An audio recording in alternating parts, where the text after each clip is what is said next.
I'm female 34, losing my family because they think that I hid a fact from them that my ex, now sisters, female 28, husband male 35 is abusive. I don't want to go into all the details because it is long, boring, and still painful. Some bits at least. But I met my ex 4 years ago and I at least was madly in love with him.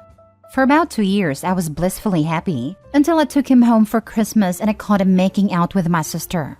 It devastated me. My ex tried to apologize, kept trying to get me back, but I didn't want anything to do with him anymore. And 3 months later, my sister and him were expecting their first. Now they're married with 2 children. My family forgave them eventually when children were in the picture. I kept my distance, but I have met them on the occasional family gathering. I still feel hurt by my sister, but other than that, I'm good. Then last weekend, my mom asked me to come home for something urgent, and there was my dad too. They told me that they were disappointed in me for not being honest about my ex being violent. I was shocked, but my mom told me that he is physically harming my sister. That's when my sister came to my parents, and I saw her face and cut lip. I was shocked, and I really couldn't say anything other than I never knew. My sister became very upset and started yelling at me, asking what the heck I meant by that. That I was so much better than her that he didn't hurt me? I said no, but no amount of swearing that I didn't know and that he must have hidden his true nature would convince them. My mom just told me to leave and said she was very disappointed. I have cried every day now, remembering my sister's face, but I just don't know why this happened to her. He was so very kind and gentle with me, but I can't explain why he was that way. I don't know how people like him work, but according to my sister, if he is abusive once, then he must be like this all the time. I have no experience with people like this, so I couldn't answer her. But he has been harming her since the beginning of their relationship. When I calmed down, I texted my mother because she wasn't answering my calls. That my sister is right, and that people like my ex are just so. But that maybe the circumstances is different. My sister is younger. I knew that some men show their true colors after marriage, or after children, etc. My relationship with him wasn't of the same nature. I tried every explanation, but this just seemed to trigger her further because she texted me back that I'm a liar, that hid the truth from them, instead of warning my sister. She asked if I thought I was better than my sister not to have been harmed by the same man.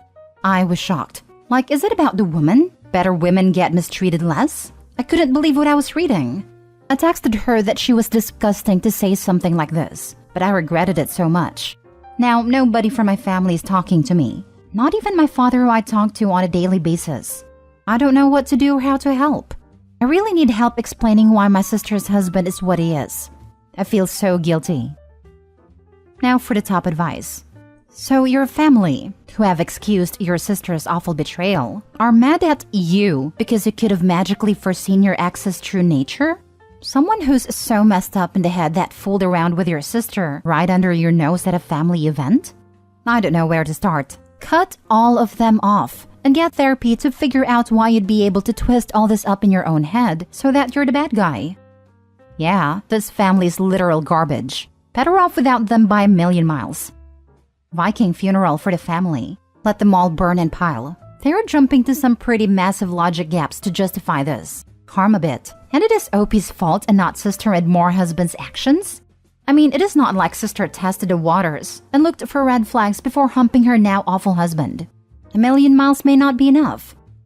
All of this, like the fact that he was a cheater, didn't clue them in that he is not great news?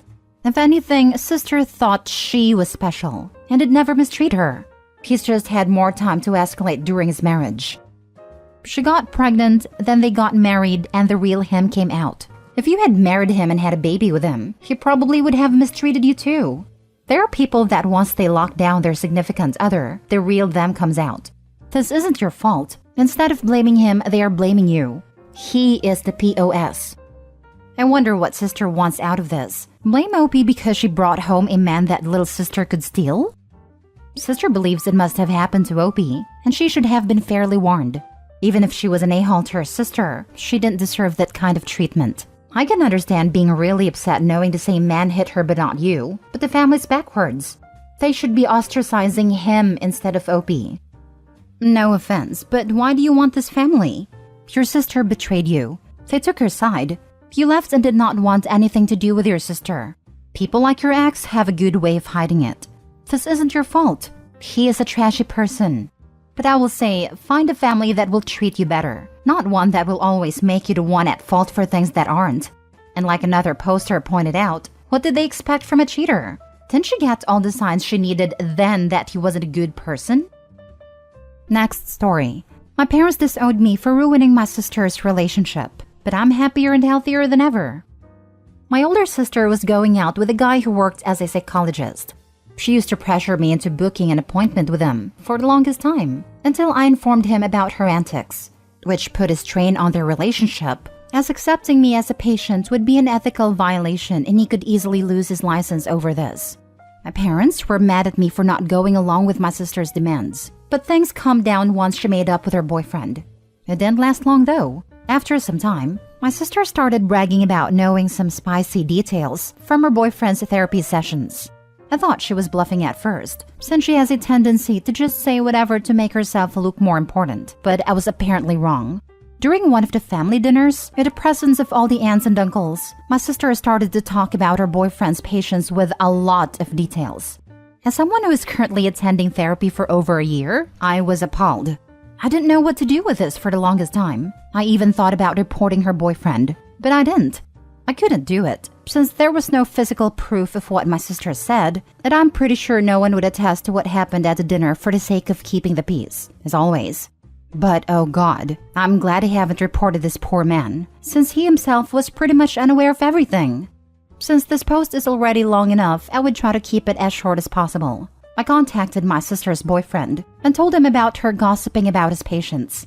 I have no proof, but I told him the information and managed to remember. He didn't confirm or deny that those details are true, but I guess they were, as hearing about it was enough for him to break up with my sister.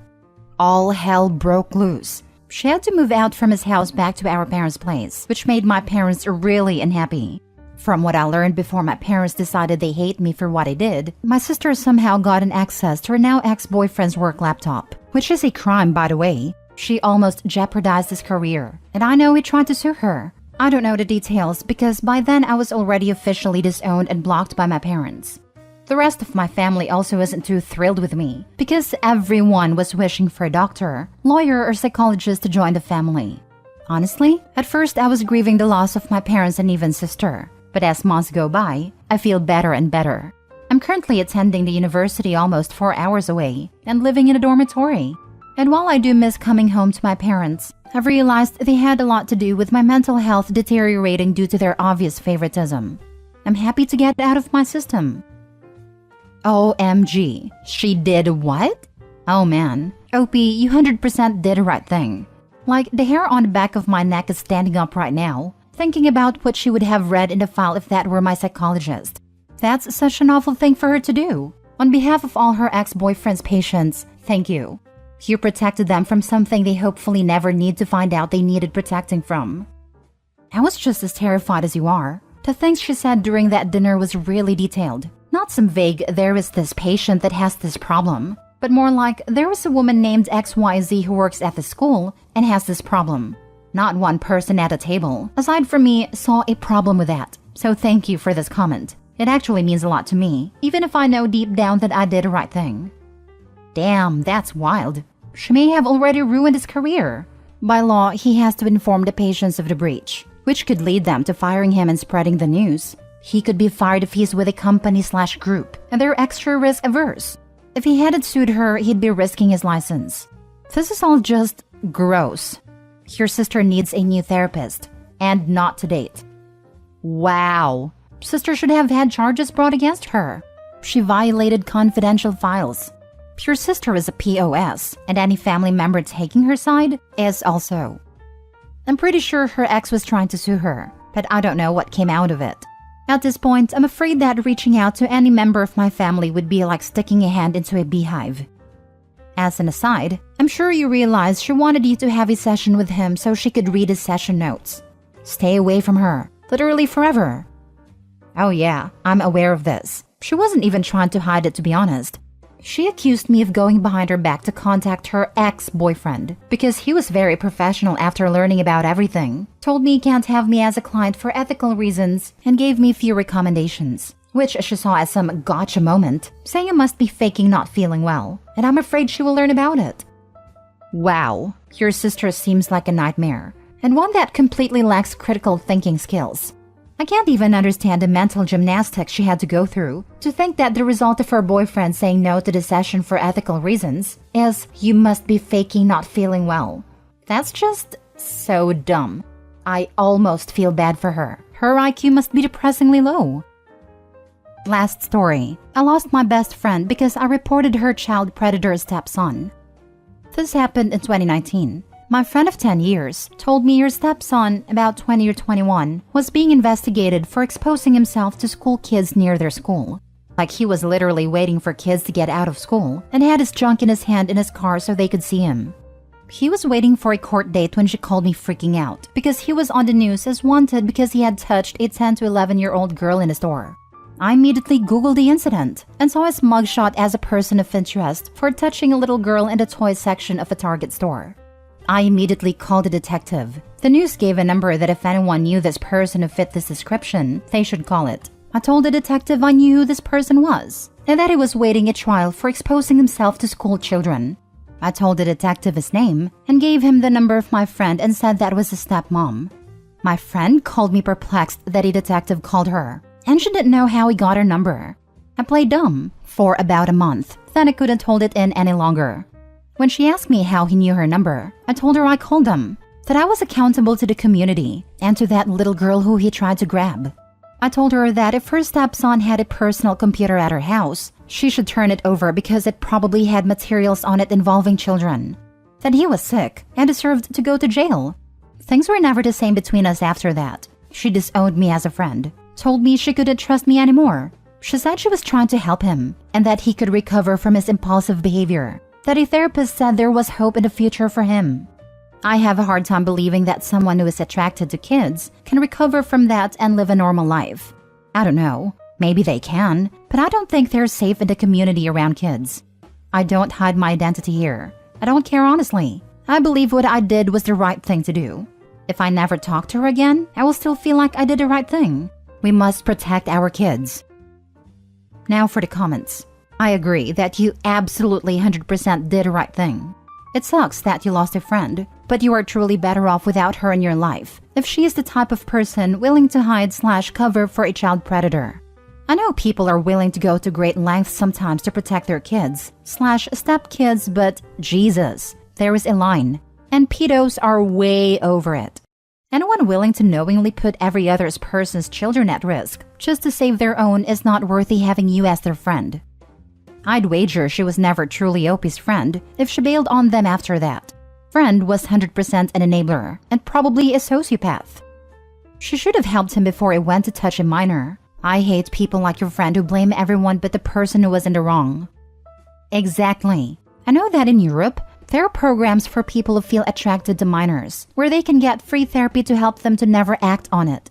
That's the keyword here. The stepson already acted on his impulses more than once and traumatized little kids. He has to answer for that. Exactly. Many people who feel that kind of attraction were themselves assaulted as kids. Many mental health professionals consider this kind of attraction as a mental health disorder, which it is. Healthy, normal adult brains are not interested in kids. Having the thoughts and seeking help so they don't act on them is brave. The key though is that they do not act on them. Stepson might have had something awful happen to him as a kid. He might be mentally unwell. But in the end, he did act on these thoughts. And multiple minors were traumatized because of it. He has to live with the consequences of that. If stepmom wants to help him, she can fight for him to be institutionalized instead of imprisoned. But at the end of the day, he harmed multiple children. If he goes to prison, that's on him, not Opie. Hugh did the right thing. While the police were looking for an unidentified perp, he was free to attack other defenseless children. He was looking for his third victim until he was caught. Again. He did the right thing. Maybe even saved his life from an irate family member. The therapist said that he might be okay in the future. That's after sentencing, jail time, and lots of therapy. 20 years in the future with a lot of hard work on his part and oversight by doctors, therapists, and probation officers, he might get better. I doubt he will ever be given a clean bill of health and permission to oversee little children, but he might get better. You are better off without that friend who will hide a pedo stepson who's attacked a child and being actively sought for violating another. She's the relative who will encourage a victim not to tell because their molester was family and let the crime continue. The perp isn't the only sick one in that family. Thank you. Update. Thank you everyone for your comments and sharing your experiences and for your willingness to do the same thing. More people like this, please. None of that matters, and I feel great about this after hearing from all of you. Thank you for listening and lending support and friendship.